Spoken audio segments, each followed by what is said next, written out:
We get started. Here we go. I'm sorry. Welcome to West Virginia and Commonplace. My name is J.R. Sparrow. I am the host. Our co-host Stacy is off on assignment doing something else somewhere. And today I have with me Colleen Avis, and she hails from a great place in the middle of the United States. I won't disclose that unless she discloses that, but she is a Mid-Atlantic person. So you know how I feel about all of us in the Mid-Atlantic. Definitely not a Georgetown Hoyer fan, just to throw that out there. So Colleen, the nostalgic question that we ask on this show all the time is, who is that person? So Colleen Avis, I'm about to throw the ball. Who is Colleen Avis? And she just caught it. Who is Colleen Avis? Isn't that a great question? I ask myself that every single day, actually, as I prepare myself for the day, because we all change and evolve so much. But really, who am I? Who would I want your listeners to know I am? I am really passionate about lifting others. I feel like I'm on this planet to serve. And I'm grateful for every opportunity that I get to guide or be a part of somebody else. And I think I mainly do that because there have been many times in my lives where I've needed someone to be in service of me or lift me up. And so that's really who I feel like I am. If you have to stick a title on something, right? I'm an integrative life coach. I use the mind, the body, the soul. I use yoga. I use mindfulness and meditation. I use neurolinguistic programming. I use all kinds of things to assist my clients, my coaching clients. I'm also a mindfulness guide. The word teacher kind of gets me a little bit. I think we're all teachers. So I look at myself more as a guide. And I'm an award-winning author, which outside of being a mom might be pretty close to the top of my list of exciting things for myself. That's a lot. Now, that's who I am today. All right, so let's swing back. All integrative life coach. Yeah. We need the 101 on that. We need the 101 on that. Okay. So I, Deepak Chopra, for about a decade, I have been studying under his philosophy, his teachers, him. I've been fortunate enough to study under him and completed his life coaching certification. And also have studied under him with yoga and mindfulness and the science of Ayurveda, which is the science of life, how we use our senses to create harmony in our life. And so I use the word integrative because we are not one linear, one flat being, right? We are a multidimensional individual. And I think sometimes we need one thing and sometimes we need another. And when you're able to be integrative and when you're able to look across the board at all the resources that we have in the world and in our lives and our own divine knowledge, then you have to be integrative, right? You have to kind of think about, it's like making a soup and you're like, oh man, it calls for carrots and you don't have carrots. You're like, okay, well, what do I have? Oh, I've got turnips. Okay. Well, let me see if I can move and jockey another way. And so I think life is that way. It doesn't always go the way we want it to. So the more integrative we can be, the more curious we can be, the more integrative I can be in working with clients of mine. I think the more successful we can be in moving people in the direction that they want. Okay, and I like that. So I'll put my spin on it. Instead of being two-dimensional, you want to be four-dimensional. That's 3D with extra 3D around you. Maybe even 5, but okay. Yeah, all right, so we'll go 5D. Now, to get more personable with the audience, we need a backstory. We need a backstory. How did you get to where you are today? Okay, well, I'm only honest, okay? I'm also aware of how excited I can get about learning about others and therefore sometimes sharing about myself. So let me start out by telling you it wasn't always easy. I did not drop into this space of life coaching. And I think like most life coaches and previous guests of yours, we often come to this place because of our own trauma.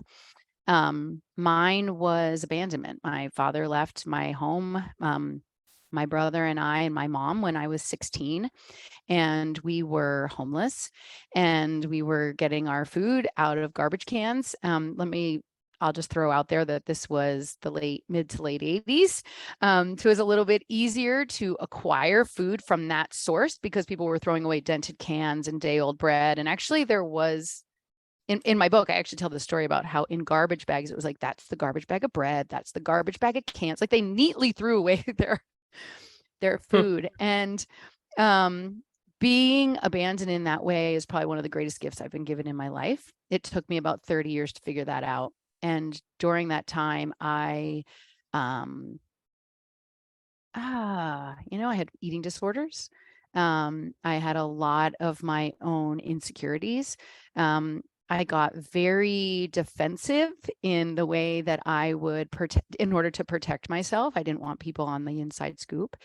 And so a lot of what I've been working through over the last 35 years is about recovering from vulnerability, from abandonment, which really is vulnerability, right? This ability Yes. to be vulnerable. And so that's really like my immediate backstory. And I share that because I always want people to, I don't want anybody to look at me and say, oh, well, she seems to have that together and she seems to have that together. For the most part, my life is kind of together. But it's really together based on owning and honoring some of the places from which I've come that have forced me to get gritty, that have forced me to get resilient, that have forced me multiple times to rise like a phoenix and then fall and get kicked down again and try again.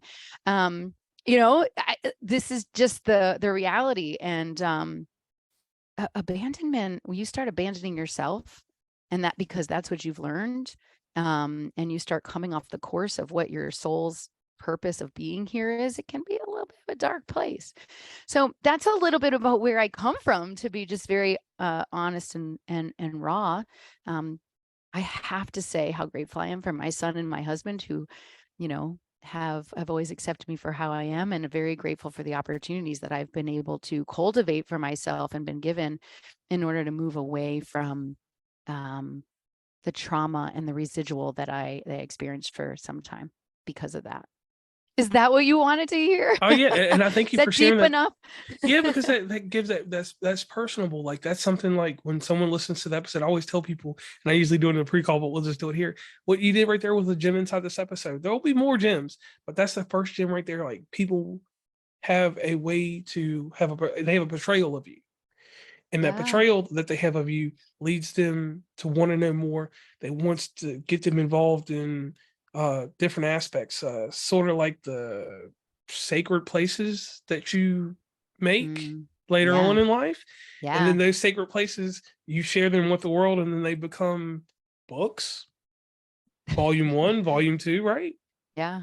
Yeah. So let's dive into that real quick. The All books. right. All right. You move around in life, and life makes a story, tells a story, and then it encapsulates you inside a story. Mm. And that's that last part of that story. We changed that title to history. Mm. So please let us know about volume 1 and volume 2 and how these books came about. Yeah, so thank you for that. Sacred Spaces, Subtle Shifts for Mind, Body, Home Transformation is volume 1 and volume 2. The last book was released November of last year. The second book was released just about a month ago. And selfishly, these books were about me wanting to be raw and vulnerable as widely as I could be in order to go on my own healing journey, because I don't believe that when we hide and push down all of the things that are going in our lives, that we have as good of a chance to heal. And I also felt like, well, if I'm kind of feeling a lot of these things and know that telling my story would feel, from my perspective, right, would feel healing, that maybe that would feel healing for others. And so the book is a collective book that I curate, that I lead author, that brings together 20 plus authors. Both books have about 20 authors, and we tell a story, something that has happened in our lives that maybe created a limiting belief, that had us hiding under a shadow, that had us in a dumpster digging for food, right? Whatever it might be. Some stories are of cancer. And there's no judgment about whose trauma is bigger, right? It's just everybody's story is valid. And whatever you've gone through in life is worth being heard, and you are worth being seen. And that's what these books are about. And so we don't just tell a story. Each author tells, yes, a story. You've just heard a little snippet of mine. There's some funny pieces about it. But at the end of each story, we give a set of practices or tools that we have found that we've used as master teachers of our lives and master teachers of our stories, and sometimes master teachers within a profession, of what we've done to help ourselves and maybe clients move through something that feels, what I like to call, this is a high-tech term, sticky and icky. Like you got your sticky icky. And so often people aren't even aware of the fact that they're in a trauma, that they're living in a story that continues to hold them down. And so this book is, meant to be a tool for people to go, oh my gosh, me too. Oh, I've experienced something like that. And oh, let me see, what practice did you do to move forward or to lift yourself in a way that moves you in a place that I like to say is seeing your value, following the fun. Life is supposed to be fun. Life is supposed to be fun. Yeah, So that's, yeah. It's supposed to lead into a lot of happiness. Now, you have a business. I have a business. Subtle Shifts, correct? Subtle Shifts, yeah. Yeah, Subtle Shifts. www.subtle with a dash shifts.com. And I did your shameless plug for you right there. So real quick, could you go back in and do the shameless plug again? Let them know where they can meet and greet you across the internet. Because that's the one key thing that is crazy. In the first 15 minutes of a show, someone should always be like, hey, hit a shameless plug real quick. Because if you don't hit it, we might lose listeners. Because most people, remember we were talking about those attention spans, they could be watching right now, but they're on the internet searching for you. Yeah, subtle-shifts.com. I use a dash, hyphen as a pause. Subtle-shifts.com. What does that mean? It means that the most subtle shifts, the smallest changes, create the greatest impact in our lives. And I would love, I love connecting with people. I don't care if you're going to look at my blog. I don't care if you're going to buy my book, but if anything about this seems interesting, if you're like, oh, I kind of want to reach out to that girl, but oh God, I don't want to be weird. Please put down the, oh, I don't want to be weird. There's a free little discovery call. It says it's 30 minutes. We'll land up talking for an hour. Unless you want to get off in 30 minutes, but yeah, subtle-shifts.com. It's a website and a resource to get in touch with me, find my blog, find my book, find other ways to work with me, and really just to be in connection. Thank you for the plug. Oh yeah, always. Now, something on this show I want to do is a little different order. We pay homage to 2020 news magazine from my childhood.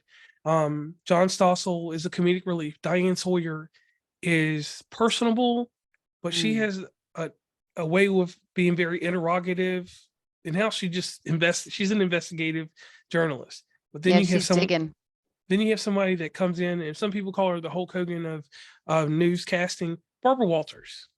Walters, yeah. Yeah, but with Barbara Walters, the thing was growing up was that she had a way with, like, it's 10:42 at night, with whatever topic she was covering. If it was really hardcore, it went on to 11:05. They didn't care about the news. Now, if you were in a big city, it was different. They cut her off and just went on.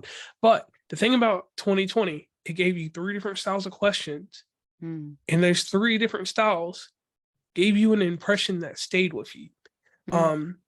Greatest example for me, when I was growing up, there was a story about a lady named Lorena Bobbitt.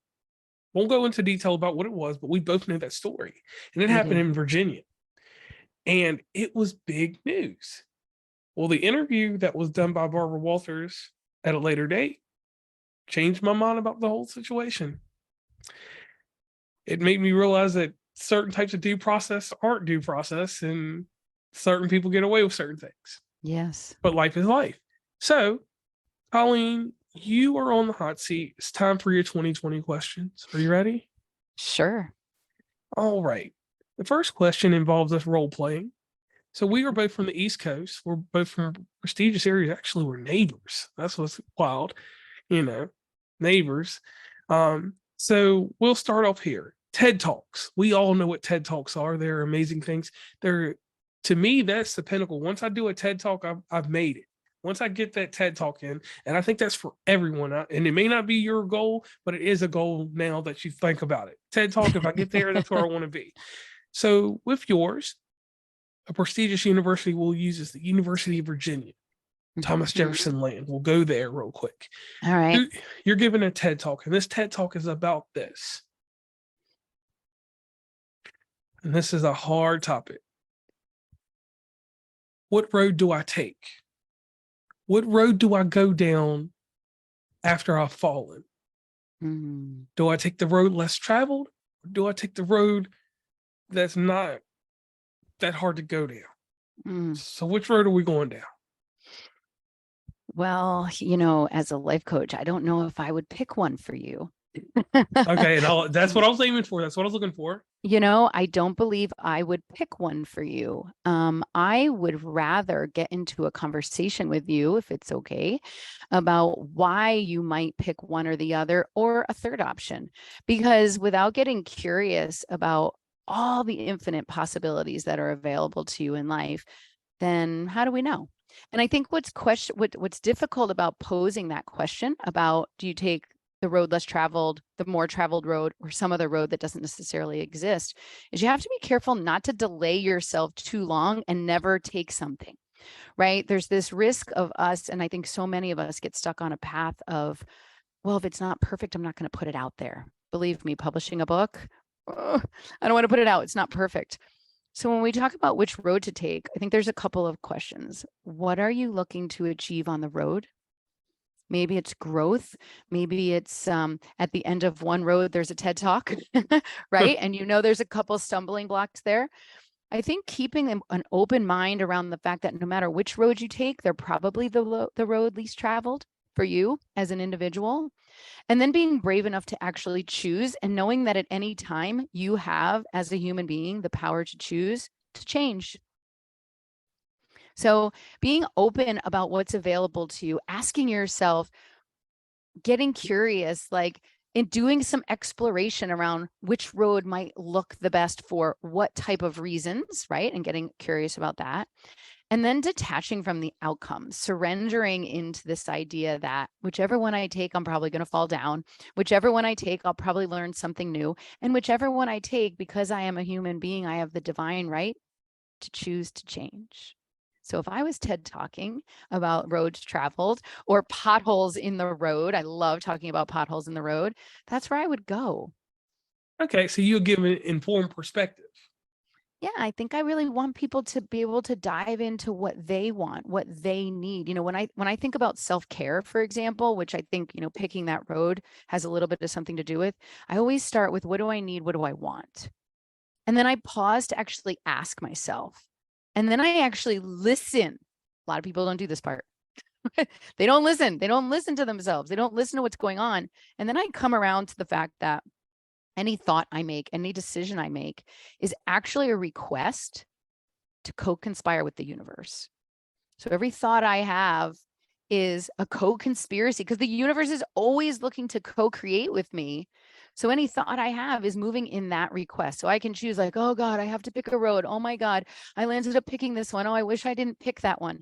Well, you in that process are co-creating worry, insecurity, lack of self-confidence versus this option. Oh, I've picked this road. I feel good about my decision. I'm going to do my best on that road. And if it doesn't feel good, I'm going to reanalyze and decide if I'm in the right place. Which mindset do you want to enter this decision with? Which one? Because when you walk down the road of like, oh God, I'm so stupid, I picked the wrong one. Guess what? Not going to be such an easy road. You pick the one that's the other one that I explained is like, you're kind of skipping a little bit, and then you might trip and you stand up and go, whoops, okay, let me make sure I'm still in the right place. So the road less traveled to me is really about, what do I want? Pausing, listening, and being in co-creation with the universe, because you're divine and you deserve it. And we should be following the fun. All right. I like that answer. Now, on to the next question. So you've done a TED Talk. Okay. We move around the world. Make it to the Midwest. Midwest for us is going to be Columbus, Ohio State University. Okay. That's the next prominent thing to the left of us. Got to think about my audience now. Okay. All right. So that's a different mindset. That's a different group of people, different morality, morals, and all kinds of stuff. So you have an individual walk up to you after you've given your speech. Your speech is on whatever came to your mind at that point. I'm not going to go that deep into it, but they want to change. They want to be different. They feel like they're not living an optimal life. how do you steer them in a direction? Or no, let's stop using direction, because direction is kind of not the right word. How do you help this person along with their transformation? They decide they want to be involved with you. They go over to your website, which is subtle-shifts.com. and they enroll with you in a program. Let's say they say, let's work together. Yeah. So they're ready to work together with you. And they need to change. They know that they need to have something. It needs to be better than what they're doing. Mm-hmm. You analyze and you do everything that's in your arithmetic to help them in their equation. Mm-hmm. All right. How do you help someone with a transformation? Yeah. Isn't that a great question? Isn't that a great question? I mean, really, because as I was listening to you speak, everything was coming in purpose, anchor in purpose. So often when people are looking to transform, and I'm trying to put myself in Ohio State. Shoo, it's toughy. A lot of corn. I know. I'm like, who am I talking to? But as I think about transformation with people, we live in a culture and a society where we want the blue pill. Let's go. I want to transform. I want to be able, even like planking. I always think, like the physical activity of planking. It's like, you're not going to get on the floor and hold a 5-minute plank. It's going to take you a couple of minutes to work your way up to that. Right. Right. So it takes time to evolve, right? And the brain, the mind, the set is no different than the muscles that you need in your legs, your abs, your whatever to hold a 5-minute plank. And so I think having some level of expectation and clear outline with someone that, yes, we can, with subtle shifts, make transformation. That takes time. Now, agree? Check. Cool. We're on the same page. How do we start to transform? What are we transforming, and what is the foundation from which we're building? So typically when and it would depend, right, on the person, but I would typically start by looking at 2 main sets of things. Number one, from what core value set are you looking to transform? Who are you, right? Is trust a huge thing for you? I guess honesty is the same, but love, creativity, like what are the things that are divinely in your DNA, right? So that we know what we're looking for. We're not going to transform into something if we don't have the passion for something that's aligned with that, right? So let's make sure our transformation is in alignment. And then number 2, I think it's really important to look at our purpose. Like, why am I here to serve? So, okay, I've got my core values, but why am I here to serve? This is really tricky for people, right? They're like, usually it's like, I don't know, I'm not really great at that. So I use a process of looking at people that they honor and respect. So I typically will say to people, all right, what are your archetypes? Who are people around you, real or fictional, historians or athletes that you admire, and looking at qualities and characteristics of theirs? Because typically when someone's admiring someone like that, they also have those same qualities and characteristics. So when we start to anchor into our purpose, and it's such a fun activity to do with people. But when we start to look at how we want to transform, finding a foundation of what we're aiming for based on the skill sets and things that we're really good at, and based on what's really in our soul, and then breaking it down into consumable steps, subtle shifts that allow us to start to see success one step at a time, not 5-minute plank. It's not going to happen. Sustainable stuff. Something that's sustainable. Sustainable things. And sometimes I'm not saying they're easy. I'm not saying they're always easy, but something that can be that you try, that's consistent, that I help you keep accountable for, that you get excited about when you realize that you've started to integrate that into, there's that integrative, right? Integrate that into your life. So purpose, core values, and really thinking about, how do I make this consumable, right? How do I make this something that will stick? Yeah. Okay, now now go down another path, but I will stop there. And I thank you on that one. You could go down that path if you want to in just a bit. So we've done the role playing. So you got through the John Stossel, Diane Sawyer portion. Now here comes the hard hitting portion. Are you ready? Yeah. You don't need something to drink real fast? You sure you're all right? I'm ready. And remember, this is all on video, guys. So, that's Cheers. just one of the things I do. All right, so you take care of a lot of people. You Mhm. do a lot. So your cup runs low sometimes. Does. Are you my Y- coach now? No, Yeah. no, no, no, no. So you're a life coach in your two other titles along with that. So what people always want to know, and what fascinated me about podcasting and dealing with Hmm. anybody that has a life coach attached to their name, tell us your prescribed self-care method. Now, one thing I want to clear real quick, audience, when I'm talking about self-care, I'm not talking about this new age COVID-19, I need self-care because of whatever. I'm talking about, what did you do prior to COVID for your personal self-care? Because too many people have taken self-care and turned it into, we all have different connotations of things, but people have Hmm. turned self-care into this, to something, in my opinion, that's totally not self-care anymore. So, Hmm. Colleen, you're on the hot seat. What is your prescribed self-care for yourself?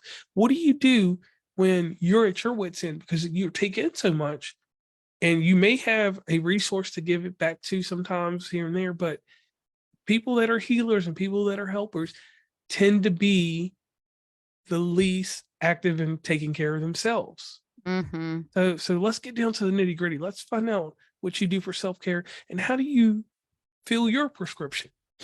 Yeah. Yeah. It's a really good question. And I actually really appreciate you asking me, because what it's doing for me in this moment is going, am I doing what I need to be doing? Right? Am I taking care of myself so I can help support and be in service of others? And the number one thing for me about self care is not adding to my list a self care thing. Like, it's like I'm supposed to be doing self care, and it's like, oh, shoot, I didn't get to my self care. And then I've got guilt and shame and all the things. Right. So I like subtle shifts. I like self care that involves asking myself what I need in each moment. So, waking up in the morning, what I might need for self care one day might just be mindful awareness of giving myself an extra 5 or 10 minutes between two clients to get a drink of water, put my feet in the ground, take a deep breath. But really, honestly, for me, it's about staying mindful about not disconnecting by keeping myself aware of not getting in the churn. That churn where all of a sudden you're like, how is it Friday? And what did I do all week? Right? Kind of moving without being present, that level of like lacking awareness. And so all of my self care is really focused around that. So sometimes it's stopping to take a few deep breaths. Okay. Okay. You know what I mean? Sometimes it's kicking my shoes off and the season is changing and where I might not be able to do this, put my feet on the ground. One of my biggest self-cares recently has been around befriending discomfort. We don't like to do that. And you No. and you know what happens as a self-care form when you push away the things that are uncomfortable? Oh, they're coming back. They're coming back, and they're coming back with vengeance. And so for me, my self-care is to not skip over things that I'm like, oh, I just don't have time for that. I'm not being aware. I don't have time for that right now. But to actually go, well, I might be 5 minutes late to something because I need to take care of myself. I need to feel my feelings. I need to be in connection with myself, to check in, to let that level of discomfort know that I see it.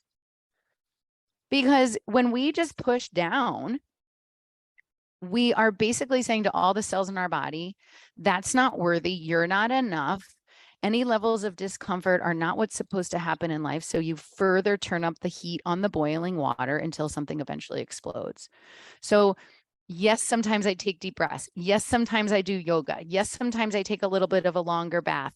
I always try to make sure I'm eating well. I have to eat anyway. So if I can eat well, that's a really important form of self-care. But I think something that maybe your listeners haven't heard before is this idea of like being okay with discomfort. When I'm sad, I let myself be sad. When I'm worried, I let myself be worried. For how long? I don't know. You got to feel it out. I try not to be there too long, but I try to recognize and honor it and speak to my emotions in a way that's like, I see you. I get it. You're disappointed about XYZ. I don't have time to deal with that right now, but I'll see you on Saturday and I'll try to process through some of that. So That way you don't have an emotional void. yeah, you're not spiritually bypassing and being like, well, I'm enlightened and I'm a mindfulness teacher and therefore I don't need to do. No, that's garbage. I'm a human being. I'm a human being who gets excited about sharing what I do and some of the uglies of myself in hopes that one person, I'm getting like a little bit emotional about this, but really that like one person says, yeah, I'm kind of a hot mess like that too. Thanks for being there with me. I'm not alone. I'm not alone. You're not alone. There's people here that are cheering for you, that want to lift you up. And so I have to be in touch with my own emotions and my own feelings in order to be in my best service of helping myself, my family, and those that I have, frankly, the honor and the privilege to co-create with. Okay. Now, one thing I picked up here in the audience, I know y'all picked it up about like 22 words ago. You don't do self-care, you do self-maintenance. Yeah, I don't really do self-care. I don't really like the term self-care. It's kind of like I don't like the word mastery. Right. Because who knows all. So we'll go on that. Your self-maintenance is prescribed. That sounds great. And I thank you for sharing that with the audience, because too many people that listen to this show, they could have one of your titles. And now they know it's, and they know that it's all right. Not just the normal listener, just anybody else that's listened that follows suit, could be from the actual same circle. They know now that, hey, she's not an Android, she's a human. And that's not a joke on any Android users, Apple all day over here. But anyway, tying back into things. Yes, sir. All right. And this is difficult. We have disappointment. Disappointment is the thing that we don't talk about. We talk about the failures. We talk about the things that sadden us, but we don't talk about the disappointment. You have 7 days in a week. You should have disappointment at least once a week. Would you say? Something that's not flattering. Something that kind of gets you a little bit. Yeah. Something. So what happens when this happens to you? What happens when you get disappointed? And I want you to go deep on this one like this. When I get disappointed, this is what my complex is in life. I value the levels of attachment. So with that, I have friends, I have colleagues, I have associates, I have tier ones, tier twos. I have a science to my friendships. Certain friendships I do not get disappointed, or certain relationships I don't get disappointed in, because I know the stock value. Certain relationships that I have with other people on certain tiers and certain levels, maybe I'm too scientific with it, but if they cause me a disappointment, I have a bad mechanism called my memories museum. I can clearly place a person in my memories museum and move away from them. Maybe I'm a little desensitized somewhere, but I learned in the long run that mental anguish is not something that I want to develop every single week. I want to have a little heartache, a little pain, but mental anguish is something that I can't get those brain waves back. I can't the brain gets smooth because of that. And I don't want that.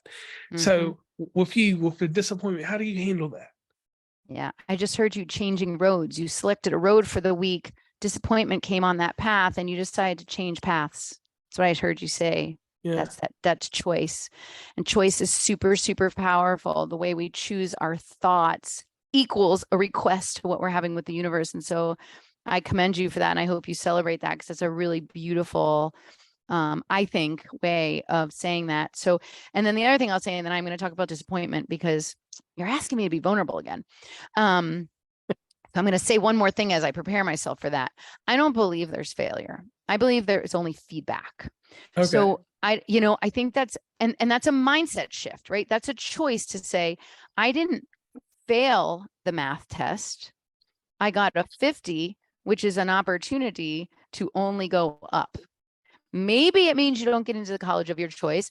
Well, what expectation are you placing on something, right? So I think when you're talking about disappointment, you're talking about, we have had an expectation that something would happen in a certain way, that we would have some sort of control, that we would have some sort of influence. If the year 2020 and COVID taught us anything, you don't have any control or influence over anything. So when you talk about disappointment, I think you have to come back into self and say, well, when I'm disappointed, what expectation did I put out there that led me to that? Okay. So I think that's the thought process that we should go through. And, we could talk about that for days, but what do I do when I'm disappointed? Because that's the question you asked me. I self-loathe. I get insecure. I beat myself up a little bit. I can oftentimes I can always find a little bit of shame. I can always find a little bit of something to get guilty about, or like, oh God, if I had done this, or I woulda, coulda, shoulda, right? All those 5-letter nasty words, woulda, shoulda, coulda. And then I tend to try to smile, because I realize in that moment I have an opportunity to grow. Because when I've been disappointed, because, okay, this happened the other day. Okay, we're watching the World Cup. My husband's English. England's playing France. We lost. Okay. And my husband made bangers and mash, massive English dish. All these English people were coming over. We had so much food. We had food for like 20 people. At the last minute, 10 of them canceled. People didn't feel good. Something happened. We were so disappointed because we were expecting like having all these people around, and we had made all this food. I was mad. I was like, that's really rude that people did that, blah, blah, blah, blah, blah, blah, blah. And then I realized, when the 10 people that could come, that exactly who was here was supposed to be here. That sure, we had a little extra food. It happened to be dinner the next night. I didn't have to cook, which ended up being a great thing because I was busy all day. Right. So I find myself getting frustrated, insecure, wondering why people disappointed me. And then I realized the only person disappointing me is me. And that I get to choose how I want to look at that. So never failure, never disappointment, only feedback, only opportunity, and a lot easier to say than do. Right? A lot easier to say than do. Okay. I don't know. You buying that? You buying that? I'm going to go with that. I don't know if I'm going to fully buy it, but I'm going to go with that. All right. All right. Now, I talked about something, and I love to do this. Life coaches. Yes. Life coaches have stigmas. They have stereotypes. They have different things that align with them to make people be like, this life coach is a Maxwell life coach. This one's this life coach. This one's that one. They all are the same. That's what you hear. That's what you hear. Yeah. That's what you hear in certain circles. And this is where the Barbara Bowler stuff comes in. Differentiate for us, please. Yeah, differentiate. So I think that the biggest differentiation is between like counselors and therapists, right? I'm not interested in I'm not digging into your past. I want to know about the garbage can moment you had, but I don't want to define you by the garbage can moment that you have. And this is no ding on counselors or therapists, right? I think everybody has a very, very important place. I am interested in helping people find the place within them that they feel like they're always so close to. Like, God, I just thought I had my life together, or I was just about to get my whole life together and something got in the way. Or they're constantly allowing a limiting belief to say to them, well, you can't do that. You can't do that. And I really believe that we are all capable of amazing and great things. And so I really like to dig in with people and help them to create paths, roads, learnings from the potholes that they fall into that allow them to get really comfortable and honest with themselves, specifically comfortable in the discomfort, and help them see the value in themselves. You know, I think there's a lot of people walking around that don't actually see a differentiator about themselves, that they're not enough. And for me, that's one of my greatest challenges when I work with clients. And one of my most favorite things to do is to help people start to uncover their purpose of why they're here. And even if it feels small to them, the way that they shine and the way that they allow themselves to come out and be vulnerable and be the true person that they are, I think that's really my most focused space, you know, because I will work with men, I will work with women. We can be talking about moving from a job. We can talking about moving from a divorce. We could be moving out of, you know, anger that we're carrying. It's typically buried somewhere in fear, and it's typically burying their brightest light, you know? And so really digging in and helping people find that so that they can live a life that feels whole, that feels like they're following the fun. Okay, and I like that. And that's going to conclude our 2020 questions. I did those so that we could get a little challenge in there, you know, break a little sweat proverbially. And just going into some more things in life with podcasting, for instance, like, and the cool thing about shout out the Podmatch real fast on that, because I do want to thank them for connecting Shout us. out to Podmatch, yeah. Yeah, definitely Alex and the rest of the team over there.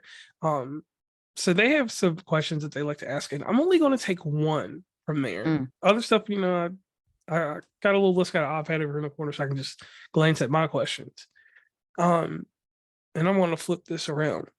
I don't want to know your greatest accomplishment because we haven't reached that point in life. You haven't lived long enough to reach your pinnacle yet. Your No. pinnacle's at age 89 when you're writing your 12th book and your New York bestseller type stuff. Because we'll follow the whole idea of Colonel Sanders. He didn't get to where he was until later on in life. It was late in life. So if you could have a Hall of Fame dinner of your accomplishments, like Hall of Fame dinner, we'll play some video, we've got some feeds. Give me your 5 highlights in life thus far. 5 highlights in life so far.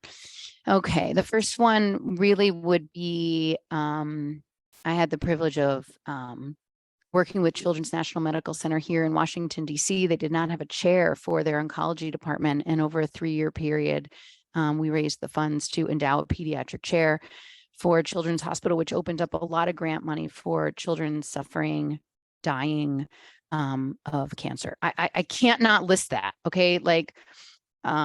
Yeah. I have an amazing son. I have a son that was put on this earth to help guide me. And, it's hard to not list him. The third one would be the ability to befriend myself. I really have finally, I'm 51 years old. I really have finally come to a place where I like myself. It's taken a lot of work. I work with a coach. Okay. Every other week I meet my coach. So really, really befriending myself. Another one about myself, if I was in the Hall of Fame, would be, I don't like to work out. I really don't, but I know I have to. And every single day I get up and work out. And that is probably one of my greatest accomplishments, my greatest subtle shifts. As I move towards taking care of myself and having a level of self maintenance. And I'm going to say the last one is I'm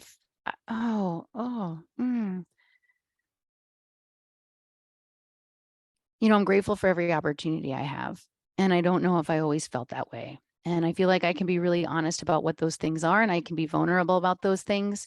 And honestly, as an accomplishment, I don't know, maybe that feels really lofty to say that it's an accomplishment, but I'm really grateful for every opportunity I've had, every human being that I get to come into contact with.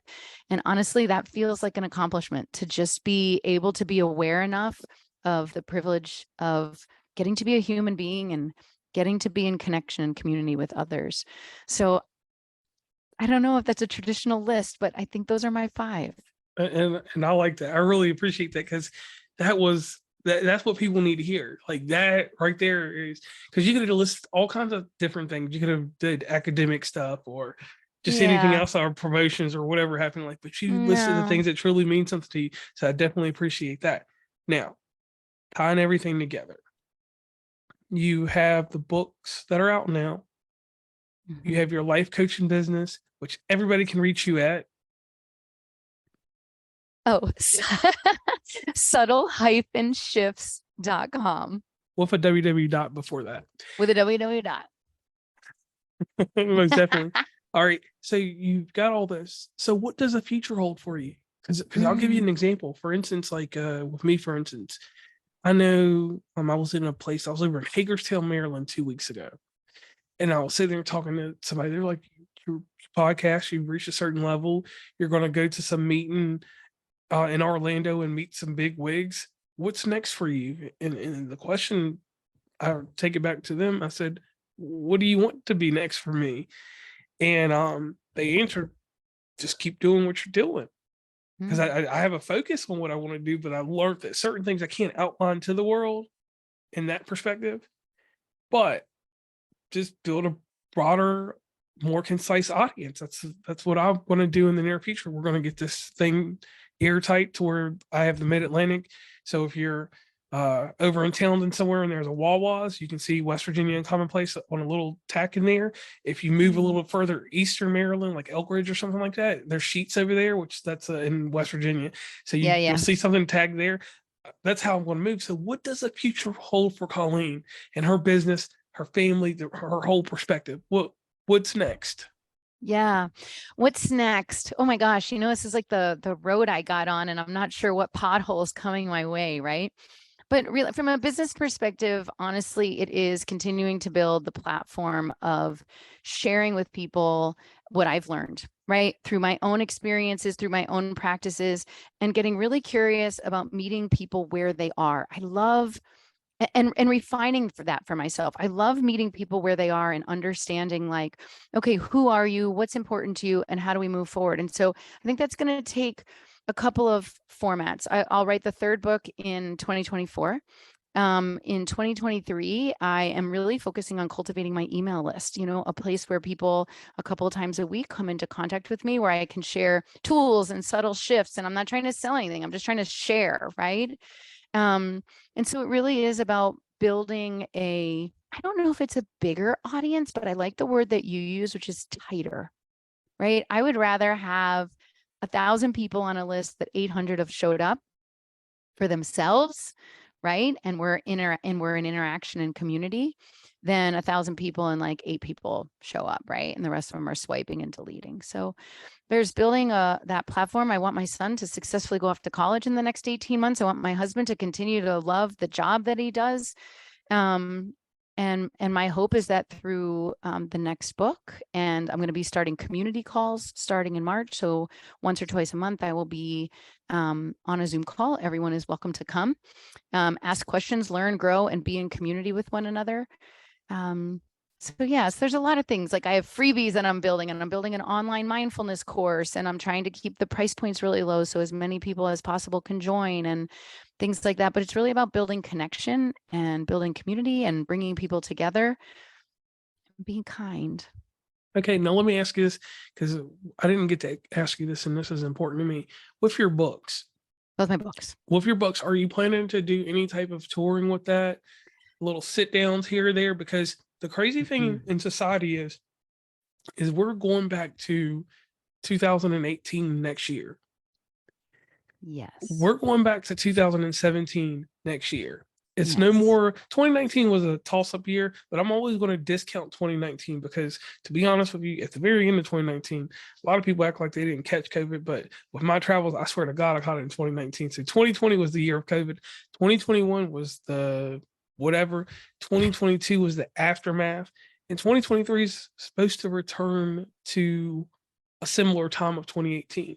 Let's call it wholeness. Return to wholeness. Yeah, wholeness. So with this going on, like you said, the Zoom interaction, which has become a big thing because of COVID, has inspired a lot of stuff, but COVID took a lot away. It took away that human interaction. It took away me being in whatever facility. Like we used to do these podcasts in hotel conference rooms. Like if you live nearby or something, I'd find somewhere to do this publicly. So, yes. We're getting back to that. And you're going to get out here, promote your book. It's going to get deeper. Eventually you'll start doing a documentary on yourself, because I tell you this, and listen to this. This is crazy right now, but this is me talking to you because I believe you become a friend. I didn't believe a camera would start rolling, and then the camera started rolling. Not on what you're doing in your practice with your people, but the journey. The journey that you're on right now is you can't recreate this journey.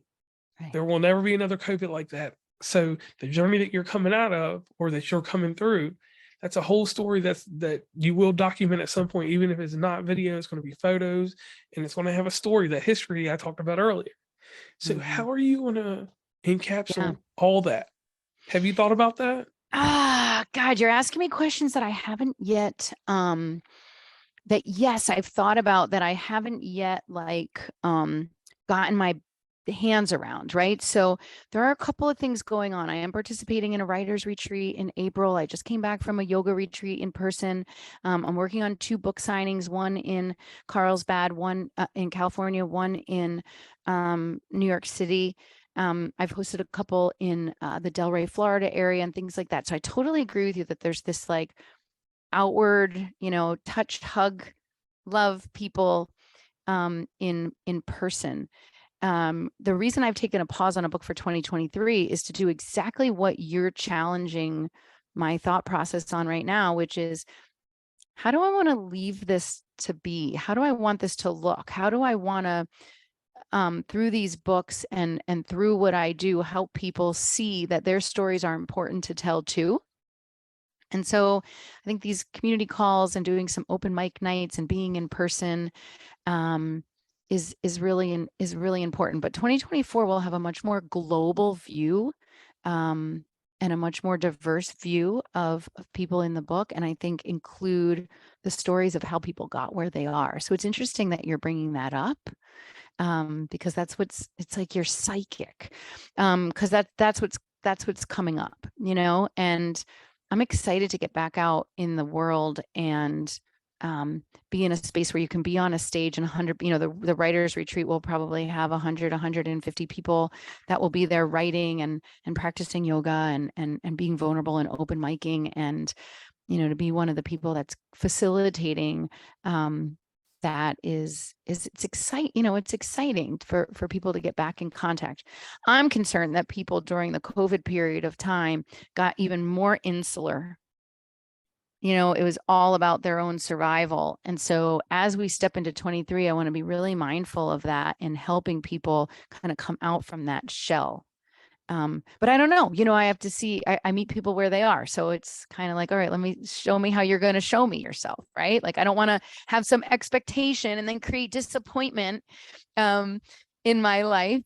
So yeah, meeting people where they are and trying to be malleable enough with my own business and my own self to truly meet people where they are with what they need, So I don't know if that was very concise or clear, because you caught me with a question that I'm still figuring out a little bit, if I'm just really honest. Well, that's fine. I mean, you told us what's going on, what could be going on, or what will go on. Excuse me. Just a little challenge for you. Everybody has Yeah, I 15. like it. Everybody has 15 minutes in a day, right? And I ain't telling you to do a video journal, but take 5 minutes and put something to video. Mm, You will be mhm, amazed. And I'm not saying 7 days a like week. it. I'm talking about like 4 videos in a month. Mm, And you come back on the show next year. We're December 13th, 2022. Come back 2023 and let me know how those videos pile up. Just yeah, anything. I like the Four challenge. 4 videos a month, and you will be amazed at what you put in those videos. They can be 5 minutes, they could be 2 minutes, whatever.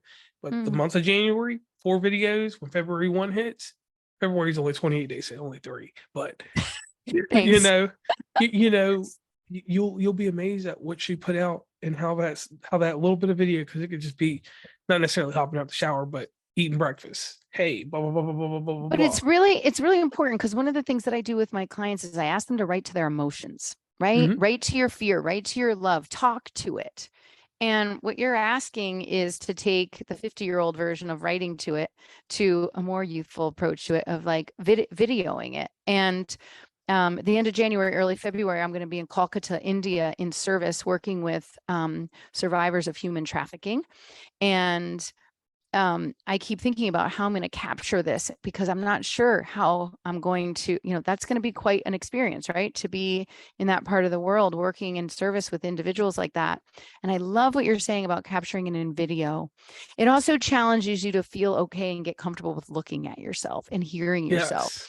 which is also a really beautiful, challenging, messy thing to go after. So yeah. Thank you for that challenge. I appreciate that. And we hope you accept. Done. So now we come to a portion of the show where I give a testimony. Colleen, let's be very simple and frank. It takes a lot to do what you do. It takes fortitude. It takes the problem in the world, and we'll relate this to you, is that there are people that help. There are people that try to help people heal. There are people that try. They don't do, but you're doing. You've taken a portion of yourself and you dedicated it to everything that you're doing, the subtle shifts, the transformations, sustainable things, all things that you can find purposely on her website. And you humanize it. You take it from this robotic android state. And when I'm talking about android state for the audience, it's this: we can get on Zoom all day and talk. We can type, but not everybody can give off true human empathy. And I didn't say sympathy, audience, I said empathy. And you can give that. You can just tell that about you. You have that natural ability. Sometimes I'm charismatic, but I don't have empathy. I can move a crowd, but the crowd might not move the way I want them to after I move them one way. But you have that. So charismatic enigma, that's what we'll call you today. And being that person is hard because it takes a toll on you. Because sometimes you have to look in the mirror and you have to decide, like, can I do this today? Will I do this today? And that's the hardest portion of dealing with the mind, the body, and the soul. And when you do these things and you do them continuously, you drain yourself and you don't get that energy back to 100%. You barely ever get it back to 70, but you still keep doing it because you know one thing that most people don't know. It's not about the superlative or the gratification of what you do. It's about someone carrying on your lineage. It's someone carrying on a bit of legacy, saying that, hey, Colleen on December 9th at 3:30 p.m. took the time to listen, took the time to give me insight. But at the same time, there was no judgment. There was no harshness. There was just an informed thought and an informed way of, being. You actually take the time to actually intertwine, and you can just tell that about you. You can intertwine, and intertwining is a hard thing to do because we can get in the mix with people, but you could be like me and just have people and then put them in memories museum and go on with life. But no, you intertwine. Intertwining is something that is an art, that is a dying form of bonding and friendship and relationship building. So that's something you have that a lot of people do not have. So I need you to take that, put that in a capsule, put it and make bottles of it and sell it. So Colleen, as much as I'd like to keep going on and on, I'd like to tell you that that's your testimony. Thank you. You profess the ability to intertwine with people, not mingle, intertwine. You know what that word means, and you know how deep I'm going with it. I'm not going that deep, audience, but the thing is that that intertwining you do, those memories that you make with people, that lasting impression goes deeper than any words someone can say to you or any action you can see, because you know between you and that person, you made a difference. So I want you to keep that with you. Take that all. That's so kind. That's so kind. And I accept that, which is also a learning of mine, right? To accept those things. And I can't help but say, I agree. I feel like I made a friend today. I'm proud of what you do. I'm honored to be here, and how grateful to get to be a reflection of all the things you just said to me back to you. We all have that divine wisdom within us. And thank you so much. All right. And on that note, audience, you can head over to her website. This is the last shameless plug. www.subtle-shifts.com. You can connect with me. Set up a free time to connect with me. Come on, be fun. And then the great thing too, along with that, to indulge, she has 2 books. I do. Those 2 books can help you align with her. If at times that you're not able to necessarily do all the coaching sessions and stuff like that, the books can help you along the way. Motivation, guidance. Not every person is built Ford tough. Some people are built like Dodges and Chevys. They break down. So these things can help you. So on that note, I am JR from West Virginia and Commonplace. You can check us out on all those social media places that where we are. In the show notes, you will get very detailed information about Colleen, and however you digest this episode, be it via Twitch, YouTube, or you listen, or you're like the few select that are part of our email list that actually get the transcribed version of this episode. They actually read the episode. Enjoy this episode, learn about Colleen, engage with her, and she will give you a different perspective, and she will help you with those subtle shifts.